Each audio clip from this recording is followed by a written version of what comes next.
So hello everyone, कैसे हैं आप सभी लोग। स्वागत करता हूं आप सभी लोगों का अनदर लेक्चर ऑफ केमिस्ट्री में।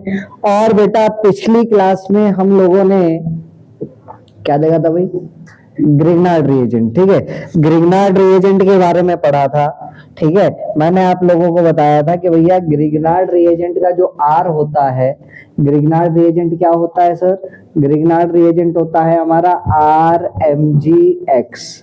तो इस ग्रिग्नार्ड रिएजेंट का ये जो कैपिटल आर है, ये बेस की तरह भी बिहेव करता है एज वेल एज न्यूक्लियोफाइल की तरह भी बिहेव करता है। ठीक है, इस चैप्टर में किसकी तरह बिहेव करेगा, बेस की तरह बिहेव करेगा। A Grignard reagent can act as a strong base. Base क्या होता है, वो species which have affinity towards proton. A base is a chemical species that can donate electron और abstract a proton। जो electron donate करे किसको, proton को, या फिर मैं बोलूं जो प्रोटॉन को चुरा ले। ठीक है, तो ग्रिग्नार्ड रिएजेंट अगर स्ट्रॉन्ग बेस की तरह काम कर रहा है, ठीक है, तो कब करेगा, जब उसकी रिएक्शन वाटर के साथ होगी। वाटर के अंदर देखिए आप, वाटर में आपके पास एसिडिक प्रोटॉन अवेलेबल है। ऐसा हाइड्रोजन है जो डायरेक्टली मोर इलेक्ट्रोनेगेटिव एटम किससे जुड़ा है, ऑक्सीजन से जुड़ा है। अमोनिया में देख लीजिए आप, हाइड्रोजन किससे जुड़ा है, नाइट्रोजन से जुड़ा है। अल्कोहल में देख लीजिए आप, हाइड्रोजन किससे जुड़ा है, ऑक्सीजन से जुड़ा है। थायो अल्कोहल में देख लो भाई, किससे जुड़ा है, H, सल्फर से जुड़ा हुआ है। यहाँ पर भी रिएक्शन होती है। एमाइन में भी देख लीजिए भाई साहब, एमाइन में हाइड्रोजन किससे जुड़ा है, नाइट्रोजन से जुड़ा है। ठीक है, H2S में भी एसिडिक प्रोटॉन है आपका। ठीक है, तो अगर मैं इनकी रिएक्शन ग्रिग्नार्ड रिएजेंट के साथ करवाऊंगा तो ग्रिग्नार्ड रिएजेंट क्या करेगा भैया, एसिडिक प्रोटॉन को चुरा लेगा। ठीक, तो देखिएगा सबसे पहले अगर मैं ग्रिग्नार्ड रिएजेंट की रिएक्शन RMgX की रिएक्शन किसके साथ करवा रहा हूँ बेटा, वाटर के साथ करवा रहा हूँ। तो वाटर को आप लिख सकते हैं इस तरीके से। ठीक है, तो ग्रिग्नार्ड रिएजेंट का आर आएगा, आकर के यहाँ से किसको चुराएगा, H को चुराएगा और क्या बना लेगा, RH एल्केन। और मैग्नीशियम पर हेलोजन ऑलरेडी लगा हुआ था, OH भी जाकर के अब किस पर बैठ जाएगा, मैग्नीशियम पर बैठ जाएगा। मैकेनिज्म भी आप देख लीजिए, R पर डेल्टा नेगेटिव है, ये आया यहाँ से H को चुराया। ठीक है, हाइड्रोजन और ऑक्सीजन में ज्यादा इलेक्ट्रोनेगेटिव ऑक्सीजन है, shared pair of electron oxygen के फेवर में टूट गया और ये आपकी रिएक्शन हो गई। ठीक, विनाइल क्लोराइड की अगर हम बात करें, विनाइल क्लोराइड क्या होता है, CH2 डबल बॉन्ड CHCl। तो vinyl chloride react with a Grignard reagent. Grignard reagent के साथ अगर मैं इसकी रिएक्शन करवाऊं, ग्रिग्नार्ड रिएजेंट क्या होता है भाई, CH3MgCl ले लेते हैं मान लिया। ठीक है, ग्रिग्नार्ड रिएजेंट के साथ रिएक्शन करेगा और क्या देगा आपको, विनाइल मैग्नीशियम क्लोराइड देगा। क्या देगा, विनाइल मैग्नीशियम क्लोराइड। ठीक, कैसे, देखो ये लिखा हुआ है यहाँ, CH2 डबल बॉन्ड CHCl, ये क्या है, विनाइल क्लोराइड। ठीक है, पहले तो मैग्नीशियम के साथ रिएक्शन करवा के इसका ग्रिग्नार्ड रिएजेंट बनाओ। ठीक है, मैग्नीशियम के साथ रिएक्शन करवाओ इसकी, मैग्नीशियम के साथ रिएक्शन करवाओगे तो क्या बनेगा भाई, तो आपका ये बन जाएगा CH2 डबल बॉन्ड CH। ठीक है, कार्बन और क्लोरीन के बीच में मैग्नीशियम आकर के बैठ जाएगा, विनाइल मैग्नीशियम क्लोराइड हमको मिल चुका है। It is our Grignard reagent. फिर जब आप इसकी रिएक्शन वाटर के साथ करवाओगे तो ग्रिग्नार्ड रिएजेंट का आर वाला पार्ट कौन सा हो गया भाई, बताओ यहाँ पर, ग्रिग्नार्ड रिएजेंट का आर वाला पार्ट कौन सा हो गया, ये हो गया ग्रिग्नार्ड रिएजेंट का एल्काइल वाला पार्ट। ये आएगा, आकर के यहाँ से एसिडिक प्रोटॉन चुराएगा और क्या बना लेगा, इथीन बना लेगा। क्या बना लेगा, इथीन बना लेगा। क्लियर है बात अच्छे से। ठीक है, तो ग्रिग्नार्ड रिएजेंट का आर एसिडिक प्रोटॉन को चुराता है। विनाइल क्लोराइड रिएक्ट करता है ग्रिग्नार्ड रिएजेंट से, बल्कि यहाँ पर क्या लिखना चाहिए कि विनाइल क्लोराइड पहले मैग्नीशियम के साथ रिएक्ट करके विनाइल मैग्नीशियम क्लोराइड नाम का ग्रिग्नार्ड रिएजेंट बनाता है। फिर उसके बाद उसकी रिएक्शन जब वाटर के साथ कराओगे तो क्या बनेगा, इथीन बन जाएगा आपका। ठीक है, आगे देखिएगा, अगली रिएक्शन हम अल्कोहल के साथ करवा रहे हैं, तो अल्कोहल में ये हाइड्रोजन है तो ये R आएगा और इस हाइड्रोजन को चुराएगा, ROH। R आया, R ने आकर के हाइड्रोजन को चुराया और क्या बनाया, एल्केन बनाया।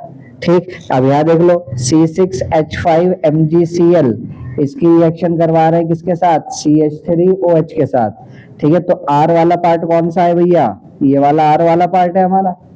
ये आएगा आकर के यहाँ से एसिडिक प्रोटोन को चुराएगा और क्या बना लेगा, C6H6 बेंजीन बन जाएगा आपका। समझ में आ रही है बात? ठीक है, MgCl पर कौन आकर के बैठ जाएगा, OCH3, तो मैग्नीशियम पर OCH3 और आगे Cl। ठीक, ड्राई ईथर की प्रेजेंस में रिएक्शन होती है। अगला, अगर आप ग्रिग्नार्ड रिएजेंट की रिएक्शन अमोनिया के साथ करवाते हो तो अमोनिया के पास भी एसिडिक प्रोटोन है। अमोनिया NH3 को मैं ऐसे लिख सकता हूँ भाई, हाइड्रोजन में और नाइट्रोजन में ज्यादा इलेक्ट्रोनेगेटिव कौन है, नाइट्रोजन। तो ये प्रोटोन हो गया भैया हमारा कैसा प्रोटोन, एसिडिक प्रोटोन। ये प्रोटोन हो चुका हमारा एसिडिक प्रोटोन। ग्रिग्नार्ड रिएजेंट का आ आएगा, इस प्रोटोन को एक्सट्रैक्ट करेगा और क्या बनाएगा, एल्केन।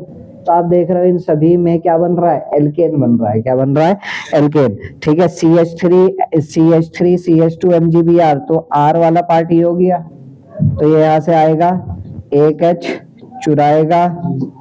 ठीक है, और क्या बनाएगा, CH3 बॉन्ड CH3, इथेन बन जाएगा आपका। साइड प्रोडक्ट लिखो कि ना लिखो, उससे कोई इतना लेना देना नहीं है। ठीक है, मेन प्रोडक्ट आपको पता होना चाहिए। ठीक है, आगे देखिए, ग्रिग्नार्ड रिएजेंट की रिएक्शन एमाइन के साथ करवा रहे हैं, RNH2। ठीक है, तो सर आपने यहाँ पर R डैश क्यों लिख दिया, बिकॉज ये R और ये R डैश सेम भी हो सकते हैं और डिफरेंट भी हो सकते हैं। तो ग्रिग्नार्ड रिएजेंट का R आएगा और यहाँ से एसिडिक प्रोटोन को चुराएगा, RNH2 है ना, RNH और एक H खोल करके लिख दिया। तो इस R ने इस प्रोटोन को चुराया और क्या बनाया, एल्केन बनाया। ठीक, यहाँ देख लो, ये हो गया आपका एल्काइल वाला पार्ट। ठीक है, CH3 CH2 NH2, NH2 में 2 हाइड्रोजन लगे हुए हैं, एक हाइड्रोजन को ये चुरा लेगा और क्या बना लेगा, CH4, मीथेन बन जाएगा। ठीक है, समझ में आ रही है बात? आगे देखिए, थायोल के साथ करवा रहे हैं, R-SH, तो ये R आएगा, H को चुराएगा, एल्केन बनाएगा। ठीक, बोलो समझ में आ रही है बात? अगला H2S के साथ रिएक्शन करवाएंगे तो H2S ऐसे लिख सकते हो। ठीक है, तो ये एल्काइल ग्रुप आकर के फिर से H को चुराएगा और क्या बनाएगा, एल्केन बनाएगा। ठीक है, तो इन सारी रिएक्शंस में all these reactions are considered as preparation of hydrocarbons. कौन कौन सी रिएक्शन करवा दी भाई, the reaction of Grignard reagent with alcohol. ठीक, अगली रिएक्शन किसके साथ करवा दी, पहली अल्कोहल के साथ, अगली वाटर के साथ, फिर एमाइन, फिर प्राइमरी अमोनिया, फिर प्राइमरी अमाइन, फिर H2S, फिर RSH थायोअल्कोहल। इनमें से किसी के भी साथ रिएक्शन करवाओ, बनेगा तो अल्कोहल, एल्केन ही। ठीक है, बनेगा तो एल्केन ही। समझ में आ रही है बात अच्छे से? आगे देखिए, बताइए सवाल क्या पूछ रहा है, the reaction between methyl magnesium bromide and ethyl alcohol gives. तो सबसे पहले तो मिथाइल मैग्नीशियम ब्रोमाइड लिखो, CH3MgBr, इसकी रिएक्शन करवा रहे हैं किसके साथ, इथाइल अल्कोहल के साथ। Ethyl alcohol CH3CH2OH। अब सबसे पहले चेक करो ग्रिग्नार्ड रिएजेंट की जिसके साथ रिएक्शन हो रही है, क्या उसके पास एसिडिक प्रोटोन अवेलेबल है, क्या ऐसा हाइड्रोजन है जो डायरेक्टली मोर इलेक्ट्रोनेगेटिव एटम से जुड़ा है। बताओ कहाँ बैठा है एसिडिक प्रोटोन, कहाँ बैठा है, ये रहा एसिडिक प्रोटोन। ग्रिग्नार्ड रिएजेंट का R कौन सा है, CH3। ये ग्रिग्नार्ड रिएजेंट का क्या हो गया भैया, R हो गया। ठीक है, तो ये आएगा आकर के इस H को चुराएगा और क्या बनाएगा, देखो मीथेन बन गया। बाकी OC2H5 मैग्नीशियम के साथ जाकर के जुड़ जाएगा, मैग्नीशियम के साथ Br ऑलरेडी जुड़ा हुआ, अब क्या जुड़ जाएगा, OC2H5 जुड़ जाएगा। क्लियर बात अच्छे से? ठीक,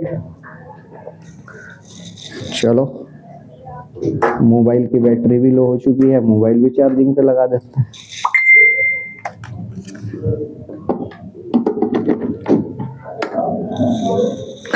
चलो इतना, अगला सवाल बोलो तुम, बोलो भाई क्या होगा।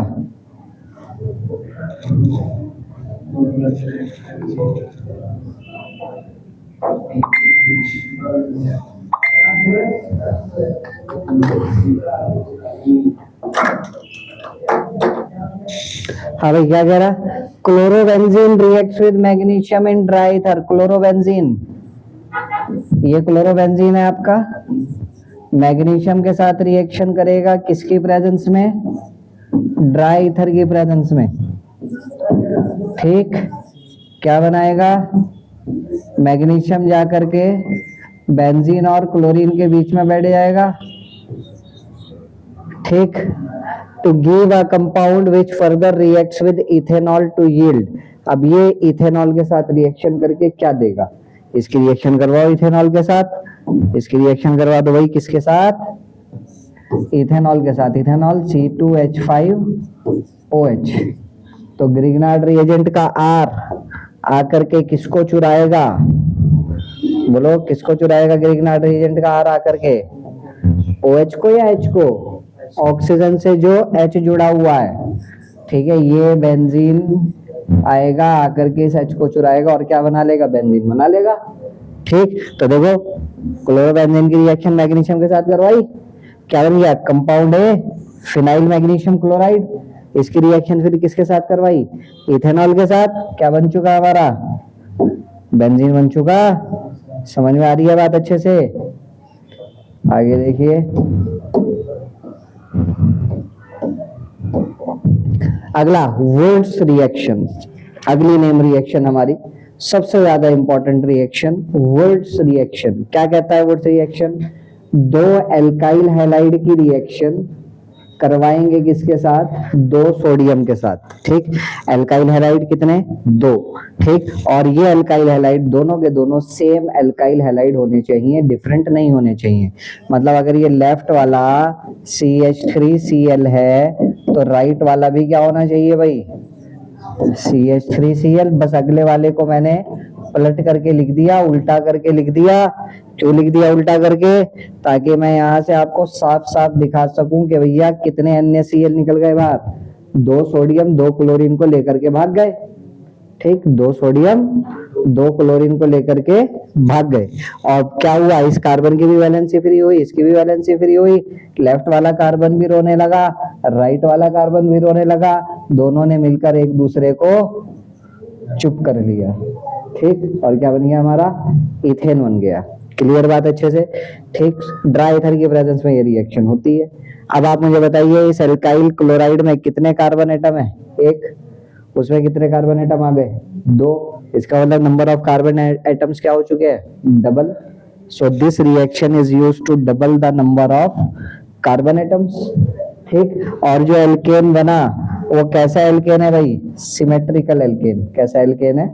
Symmetrical alkane. तो used for the preparation of symmetrical alkane, मतलब alkanes having even number of carbon atoms. Alkane having even number of carbon atoms. Clear बात अच्छे से? सिमेट्रिकल एल्केन बनते हैं हमारे यहाँ पर। ठीक, ड्राई ईथर क्यों इस्तेमाल किया जाता है भाई?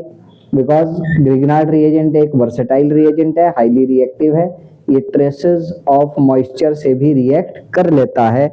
Dry ether keeps the reaction condition dry. Dry ether keeps the reaction condition dry and free from moisture. Because अगर मॉइस्चर होगा तो ग्रिग्नार्ड रिएजेंट मॉइस्चर के साथ भी रिएक्ट कर लेगा। Sodium does not react with dry ether. Sodium dry ether के साथ रिएक्ट नहीं करता।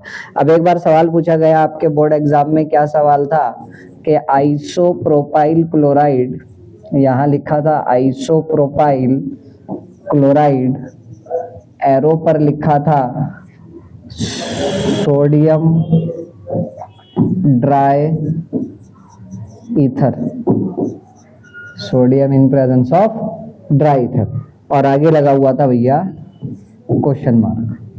ठीक, बताइए मेजर प्रोडक्ट क्या होगा?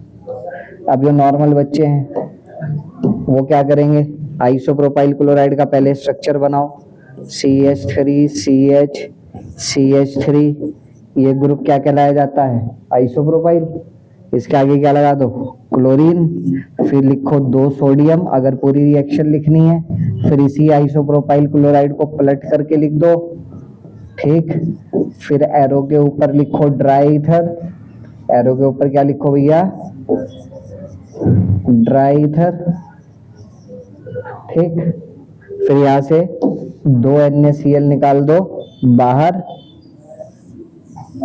अब 2 NaCl बाहर निकालोगे तो क्या होगा, ये कार्बन भी रोने लगा, वो कार्बन भी रोने लगा, दोनों कार्बन को क्या कर दो, आपस में ज्वाइन कर दो। ठीक है, मैं यहीं पे ज्वाइन करके दिखा देता हूँ। दोबारा दोबारा क्यों लिखे, दोनों कार्बन को यहाँ पर ज्वाइन कर दो। ठीक, आइसोप्रोपाइल क्लोराइड में कितने कार्बन थे, 3। ठीक है, अब पूरे कंपाउंड में कितने कार्बन आ गए, 6। तो देख सकते हो नंबर ऑफ कार्बन एटम्स क्या हो चुके, डबल। और इसका भी एक आसान तरीका अगर मैं आप लोगों को बताऊं, वो आसान तरीका क्या है, पूरी रिएक्शन लिखने की जरूरत ही नहीं, पूरी रिएक्शन लिखने की जरूरत ही नहीं है। ठीक है, क्या करेंगे, जो हमें आइसोप्रोपाइल क्लोराइड दिया हुआ है बेटा, इस आइसोप्रोपाइल क्लोराइड में कार्बन और हेलोजन वाले बॉन्ड पर परपेंडिकुलर डालो। ठीक, हेलोजन वाली साइड पॉलिश करो। क्या ये मिरर बन जाएगा, मिरर बन जाएगा। तो लेफ्ट पार्ट को राइट साइड में अपनी क्या नजर आने वाली है, मिरर इमेज। तो यहाँ पर मिरर इमेज बना दो इसकी, यहाँ पर क्या बना दो, मिरर इमेज। बोलो जरा, वही कंपाउंड तो बन गया जो अभी अभी बनाया था। समझ में आ रही है बात। ठीक है, तो ये शॉर्टकट ट्रिक, ताकि आपको पूरी रिएक्शन लिखने की जरूरत ना पड़े। समझ में आ रही है बात अच्छे से। ठीक, नाम क्या हो जाएगा इसका, अगर नाम पूछा जाए तो, अगर नाम पूछा जाए तो इसका नाम क्या होगा, 1 2 3 4। इसका नाम हो जाएगा 2,3 डाइमिथाइल। देखो सेकंड कार्बन पर भी एक मिथाइल लगा है, थर्ड कार्बन पर भी एक मिथाइल लगा है। 2,3 डाइमिथाइल और 4 कार्बन एटम के लिए भैया ब्यूटेन। समझ में आ गई बात। ठीक है, कोई दिक्कत, कोई परेशानी। चलो आगे देखते हैं। बताइए, which of the following alkane can not be made in good yield by Wurtz reaction. कौन सा एल्केन प्रिपेयर नहीं किया जा सकता, 2,3 डाइमिथाइल ब्यूटेन, ये तो अभी अभी करके दिखाया। ठीक है, तो ये तो प्रिपेयर किया जा सकता है।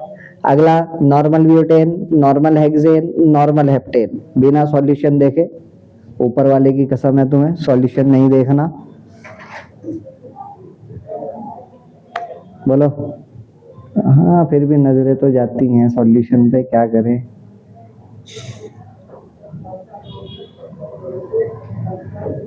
हाँ ये सही है।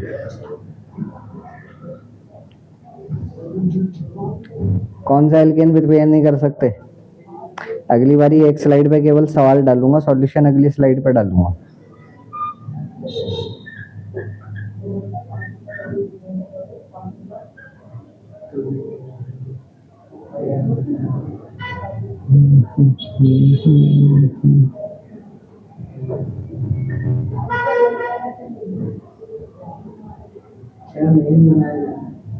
कौन सा एल्केन प्रिपेयर नहीं किया जा सकता वुड्स रिएक्शन से।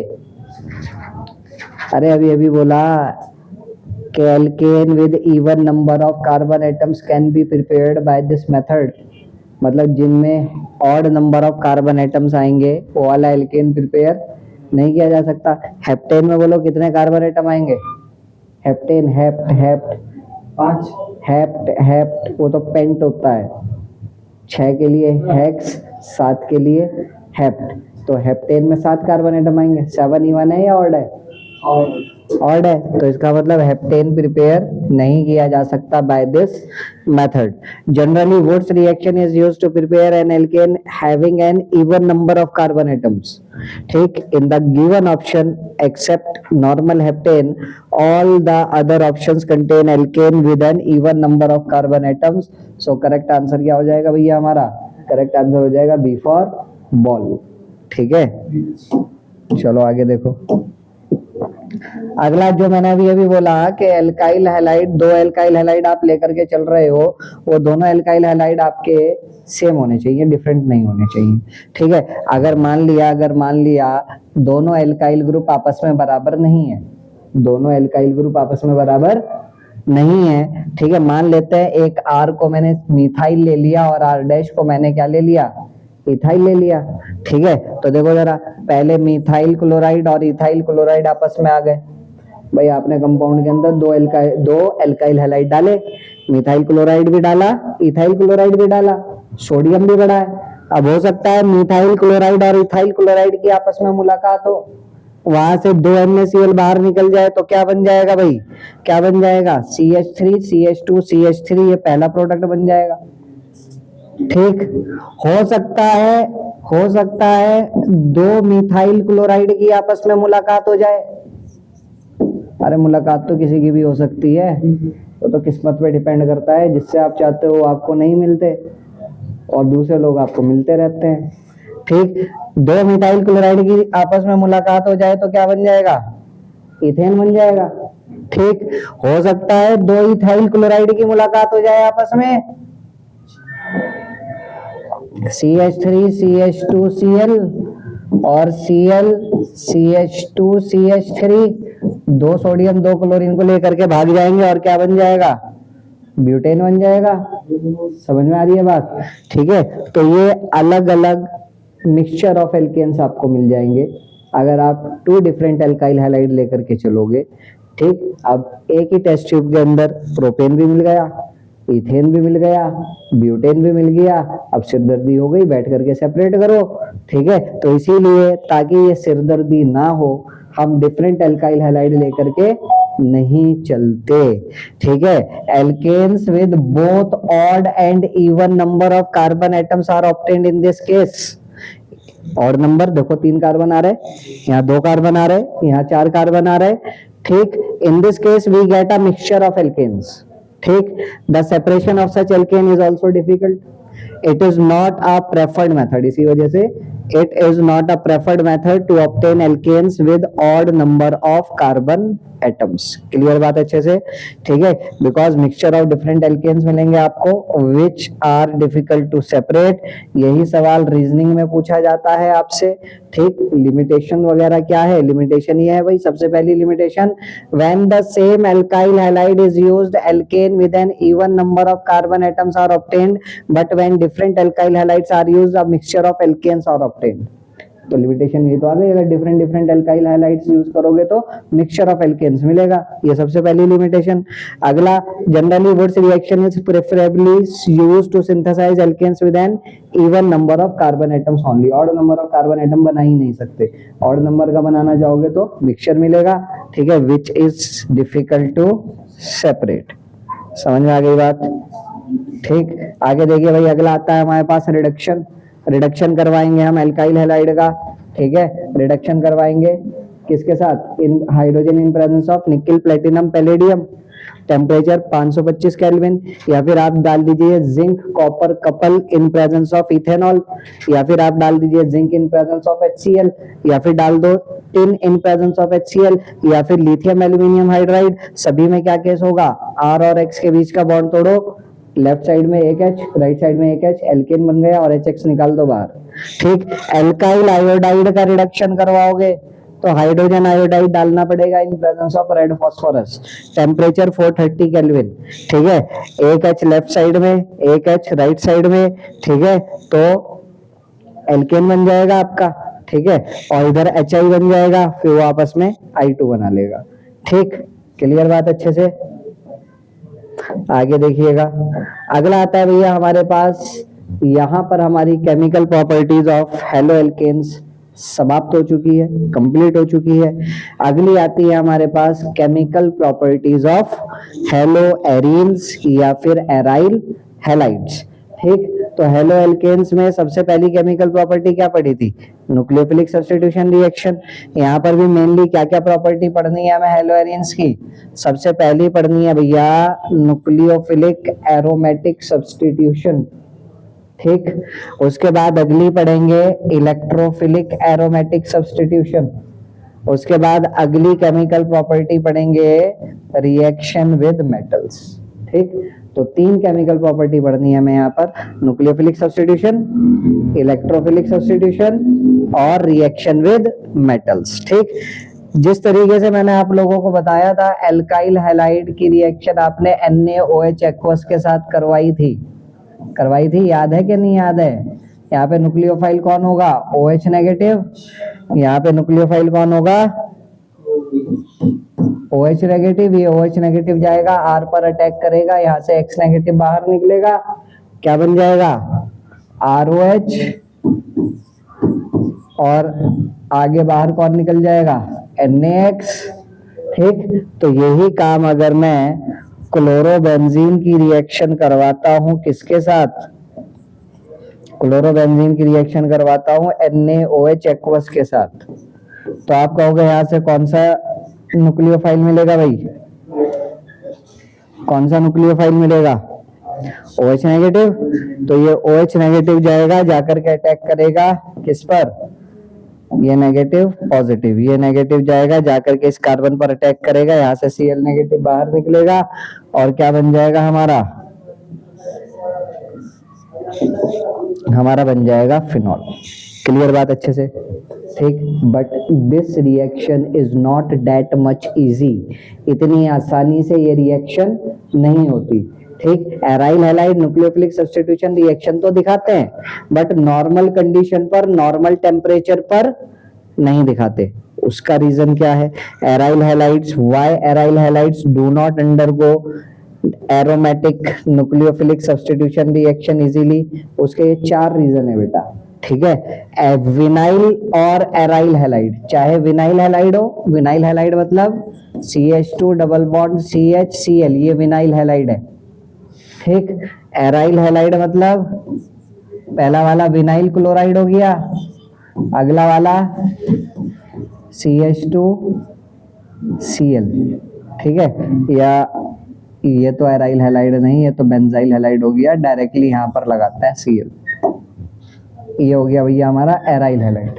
ठीक, तो विनाइल हैलाइड और एराइल हैलाइड आसानी से न्यूक्लियोफिलिक सब्स्टिट्यूशन रिएक्शन क्यों नहीं दिखाते, मतलब न्यूक्लियोफिलिक सब्स्टिट्यूशन का मतलब क्या है, एक न्यूक्लियोफाइल आए आकर के इस कार्बन पर अटैक करे और यहाँ से Cl नेगेटिव बाहर निकल जाए। ठीक, वहां पर देखो न्यूक्लियोफाइल आए आकर के बेंजीन के कार्बन पर अटैक करे और वहां से Cl नेगेटिव बाहर निकल जाए। ठीक, तो होता क्या है, सबसे पहले देखिए आप जरा यहाँ पर, यहाँ क्लोरीन के ऊपर क्या प्रेजेंट होगा भैया, लोन पेयर, क्लोरीन पर क्या होगा, लोन पेयर। यहाँ इस क्लोरीन पर भी क्या प्रेजेंट होगा, लोन पेयर। ठीक है, और यहाँ जो मैंने बीच में सर्कल दिखाया, उस सर्कल को मैं हटा करके यहाँ पर बॉन्ड्स दिखा देता हूँ। ठीक है, double bond, single bond, double bond, single bond, double bond. ठीक, अब मुझे बताओ जरा देख करके, double bond single bond atom having lone pair, ये किसकी कंडीशन है, double bond single bond atom having lone pair, resonance की कंडीशन है। यहाँ पर क्या होगा, रेजोनेंस होगा। रेजोनेंस कैसे होगा, रेजोनेंस कैसे होगा, लोन पेयर बदलेगा बॉन्ड पेयर में और बॉन्ड पेयर बदलेगा लोन पेयर में, तो अगला रेजोनेटिंग स्ट्रक्चर क्या बन जाएगा, CH2 इस कार्बन पर आ जाएगा लोन पेयर और नेगेटिव चार्ज। ठीक है, और यहाँ पर CH डबल बॉन्ड Cl और इस Cl पर आ जाएगा भैया पॉजिटिव चार्ज। फिर आगे यहाँ पर भी देखो आप, double bond single bond atom having lone pair.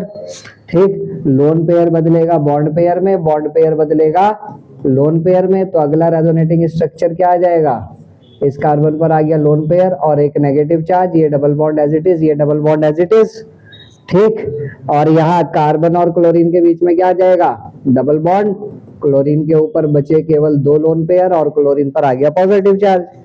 अब देख करके बताओ जरा, क्या कार्बन और क्लोरीन के बीच में पार्शियल डबल बॉन्ड कैरेक्टर आ गया, हाँ, कार्बन और क्लोरीन के बीच में कैसा कैरेक्टर आ गया, पार्शियल डबल बॉन्ड कैरेक्टर आ गया। पार्शियल डबल बॉन्ड कैरेक्टर आने की वजह से बॉन्ड और ज्यादा मजबूत हो गया, और ज्यादा स्ट्रांग हो गया या वीक हो गया, सिंगल बॉन्ड, डबल बॉन्ड और ट्रिपल बॉन्ड कौन स्ट्रांग होता है, सिंगल, डबल और ट्रिपल में कौन सा बॉन्ड ज्यादा मजबूत होता है, ज्यादा स्ट्रांग होता है, सिंगल बॉन्ड सबसे वीक होता है, उससे स्ट्रांग होता है डबल बॉन्ड, उससे स्ट्रांग होता है ट्रिपल बॉन्ड। ठीक है, अब पार्शियल डबल बॉन्ड कहां लाई करेगा, सिंगल और डबल के बीच में। पार्शियल ट्रिपल बॉन्ड कहां लाई करेगा, डबल और ट्रिपल के बीच में। ठीक है, तो सबसे वीक सिंगल बॉन्ड, उससे स्ट्रांग पार्शियल डबल बॉन्ड, उससे स्ट्रांग डबल बॉन्ड, उससे स्ट्रांग पार्शियल ट्रिपल बॉन्ड, सबसे ज्यादा स्ट्रांग ट्रिपल बॉन्ड। तो बताओ सिंगल बॉन्ड में और पार्शियल डबल बॉन्ड में ज्यादा स्ट्रांग बॉन्ड कौन सा हुआ, पार्शियल डबल बॉन्ड। तो कौन से बॉन्ड को तोड़ना आसान, सिंगल को क्या पार्शियल को, सिंगल को तोड़ना आसान, पार्शियल डबल बॉन्ड को तोड़ना मुश्किल। तो due to resonance CX bond acquires partial double bond character which is difficult to break, so aryl halides do not easily undergo nucleophilic substitution reaction. बोलो बात समझ में आ गई? सेम कहानी यहाँ पर, vinyl halide do not easily undergo nucleophilic substitution reaction.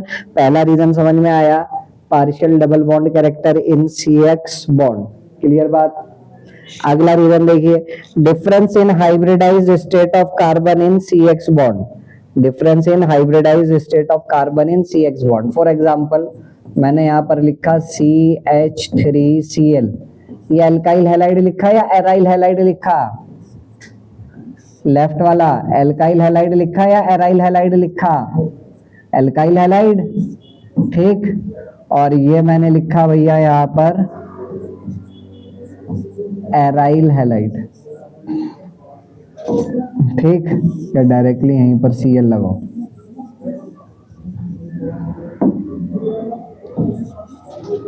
ठीक। अब अगर कोई आपसे पूछे कि मुझे बताइए ये जो कार्बन है, इस कार्बन की हाइब्रिडाइजेशन क्या होगी, तो हाइब्रिडाइजेशन कैसे बताते थे भाई? हाइब्रिडाइजेशन बताने का तरीका क्या होता था? Total number of sigma bonds count कर लो। कार्बन कितने सिग्मा बॉन्ड बना रहा है बताओ? कार्बन कितने सिग्मा बॉन्ड बना रहा है यहाँ पर? 4। तो अगर 4 सिग्मा बॉन्ड बना रहा है तो इसकी हाइब्रिडाइजेशन क्या होगी? sp3 होगी हाइब्रिडाइजेशन। सिग्मा बॉन्ड कितने बना रहा? 4। अगर कोई एटम 4 सिग्मा बॉन्ड बनाता है तो हाइब्रिडाइजेशन क्या होगी? sp3। 3 सिग्मा बॉन्ड बना रहा है तो हाइब्रिडाइजेशन क्या होगी? sp2। और 2 सिग्मा बॉन्ड बना रहा है तो हाइब्रिडाइजेशन क्या होगी? sp। क्लियर? ठीक। अब मुझे बताइए जरा, sp3 में अगर मैं आपसे पूछूं परसेंटेज एस कैरेक्टर बताओ कितना होगा, तो sp3 में परसेंटेज एस कैरेक्टर टोटल और वाइटल कितनी आ रही है sp3 में? 4, 1 s और 3 p। इन 4 में से, इन टोटल 4 में से s कितना है? 1। अब परसेंटेज निकालना है तो परसेंटेज का मतलब क्या बताया था सॉल्यूशन चैप्टर में? Out of 100। तो आउट ऑफ 100 कितना होगा? ठीक है, आउट ऑफ 1 तो होगा 1/4, आउट ऑफ 100 कितना हो जाएगा? 1/4 मल्टीप्लाइड बाय 100। सॉल्व करोगे कितना आ जाएगा? 25। तो sp3 में परसेंटेज एस कैरेक्टर कितना हो गया? 25%। ठीक। sp2 में अब डायरेक्टली देखो 1/3 मल्टीप्लाइड बाय 100। sp3 में टोटल ऑर्बिटल कितनी है? 3। तो 1/3 मल्टीप्लाइड बाय 100। sp2 में परसेंटेज एस कैरेक्टर कितना आ जाएगा? 33.33%। sp में percentage S character 1/2 multiplied by 100 कितना आ गया? 50%। ठीक। तो अब हमें यहाँ से ये पता चला कि भैया sp3 में, sp2 में और sp में परसेंटेज एस कैरेक्टर कितना कितना है। ठीक। अब मुझे बताओ न्यूक्लियस के सबसे नजदीक s प्रेजेंट होता है कि p? ये न्यूक्लियस है, न्यूक्लियस के सबसे नजदीक s, आगे p। अब s के अंदर एक p मिलाया तो क्या बना? sp। एक p और मिलाया क्या बना? sp2। तो धीरे धीरे आप p की तरफ बढ़ते जा रहे हो।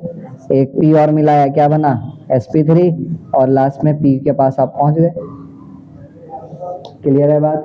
पहले दिन दूध वाले ने 500 ml दूध 500 ml पानी मिला के दिया तो दूध का टेस्ट और पानी का टेस्ट 50-50% आएगा। अगले दिन उसने क्या किया? 600 ml दूध और 400 ml पानी, तो थोड़ा सा मिल्क का कैरेक्टर बढ़ जाएगा। फिर अगले दिन उसने क्या किया? 800 ml दूध और 200 ml पानी, दूध का कैरेक्टर और ज्यादा बढ़ गया।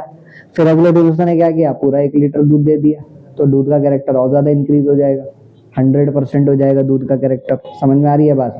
अभी हमें यहाँ किसके कैरेक्टर की बात करनी? परसेंटेज एस कैरेक्टर की। ठीक है, इसमें एस भी है, पी भी है।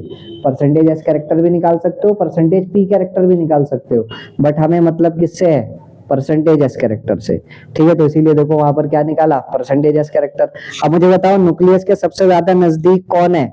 sp, sp2 या sp3? sp न्यूक्लियस के सबसे ज्यादा नजदीक है। यहाँ पे परसेंटेज एस कैरेक्टर कितना? 50%। sp2 में परसेंटेज एस कैरेक्टर कितना? 33.33%, और sp3 में परसेंटेज एस कैरेक्टर कितना 25%, और p में परसेंटेज एस कैरेक्टर कितना 0%, s में परसेंटेज एस कैरेक्टर कितना 100%। ठीक, तो जितना ज्यादा परसेंटेज एस कैरेक्टर होगा उतना वो न्यूक्लियस के नजदीक लाई करेगा, और जितना न्यूक्लियस के नजदीक लाई करेगा उतनी ज्यादा इलेक्ट्रोनेगेटिविटी होगी, उतनी ज्यादा क्या होगी इलेक्ट्रोनेगेटिविटी। तो बताओ मुझे किसकी इलेक्ट्रोनेगेटिविटी सबसे ज्यादा होगी। एक कार्बन है sp हाइब्रिडाइज्ड, एक कार्बन है sp2 हाइब्रिडाइज्ड, और एक कार्बन है sp3 हाइब्रिडाइज्ड। किस कार्बन की इलेक्ट्रोनेगेटिविटी सबसे ज्यादा होगी sp वाले की सबसे ज्यादा होगी, बिकॉज वो न्यूक्लियस के सबसे ज्यादा नजदीक प्रेजेंट है। ठीक है, तो अब यहाँ पे तो बता दिया भाई आपने कितनी हाइब्रिडाइजेशन है इस कार्बन की। इस कार्बन की hybridisation sp3, percentage S character कितना 25%। फिर इधर देखो इस कार्बन की हाइब्रिडाइजेशन कितनी होगी। ये कार्बन कितने सिग्मा बॉन्ड बना रहा है, ध्यान से देख लो,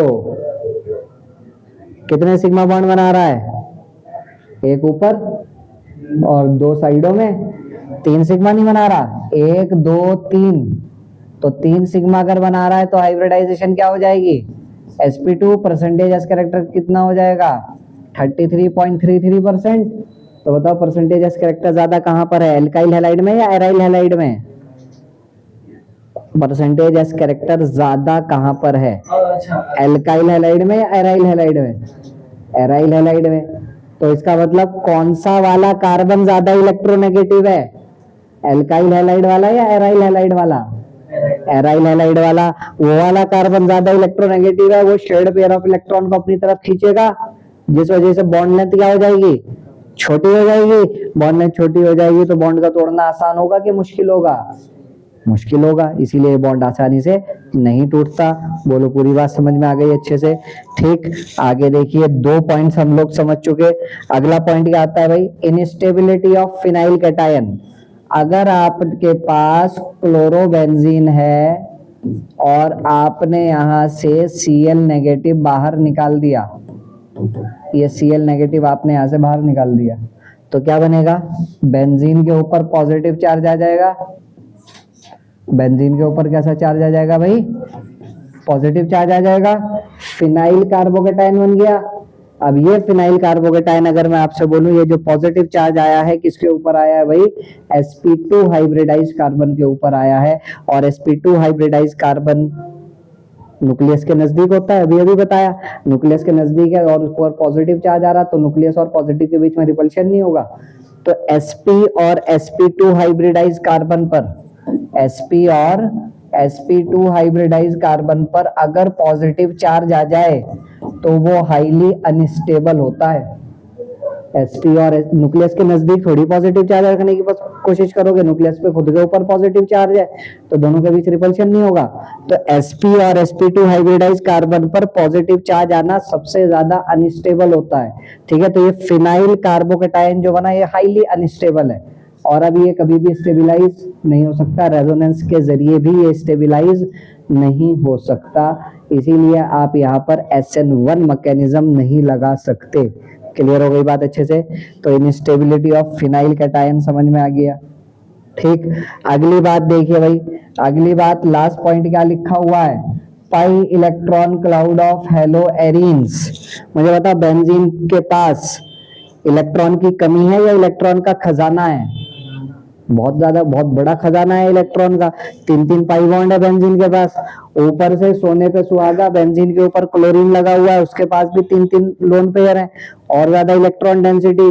ठीक है, तो जब इसके पास इलेक्ट्रॉन डेंसिटी बहुत ज्यादा है तो आने वाला न्यूक्लियोफाइल भी तो अपने साथ इलेक्ट्रॉन डेंसिटी लेकर के आ रहा है, आने वाला न्यूक्लियोफाइल भी तो अपने साथ इलेक्ट्रॉन डेंसिटी लेकर के आ रहा है। और जब वो अपने साथ इलेक्ट्रॉन डेंसिटी लेकर के आ रहा है तो आपको नहीं लगता इन दोनों के बीच खतरनाक वाला रिपल्शन होगा, हाँ बहुत ज्यादा खतरनाक वाला रिपल्शन होगा। ठीक है, तो न्यूक्लियोफाइल एराइल हैलाइड के पास आना बिल्कुल भी पसंद नहीं करेगा, लेकिन 2-3 थप्पड़ लगा करके भेजेंगे तब तो आ ही जाएगा। 2-3 थप्पड़ लगाने का मतलब क्या है, कंडीशन थोड़ी ड्रास्टिक कर देंगे। थोड़ा टेम्परेचर ज्यादा बढ़ा देंगे, थोड़ा प्रेशर ज्यादा बढ़ा देंगे, तब तो बेचारे को मजबूरी में आना ही पड़ेगा। तो बोलो जरा, ये चारों रीजन क्लियर हुए कि why aryl halides do not easily undergo, ये नहीं बोलना डू नॉट अंडरगो, जाती हैं, ठीक है, do not easily undergo nucleophilic substitution reaction. समझ में आ गई बात? ये 4 पॉइंट अच्छे से क्लियर हो गए, ठीक है। चलो आगे देखते हैं, ठीक, तो आगे बस, थैंक यू, ठीक। बाकी डिटेल में कल करेंगे न्यूक्लियोफिलिक सब्स्टिट्यूशन रिएक्शन किस तरीके से होती है। तो तब तक के लिए हंसते रहिए, मुस्कुराते रहिए, बाय बाय, टेक केयर।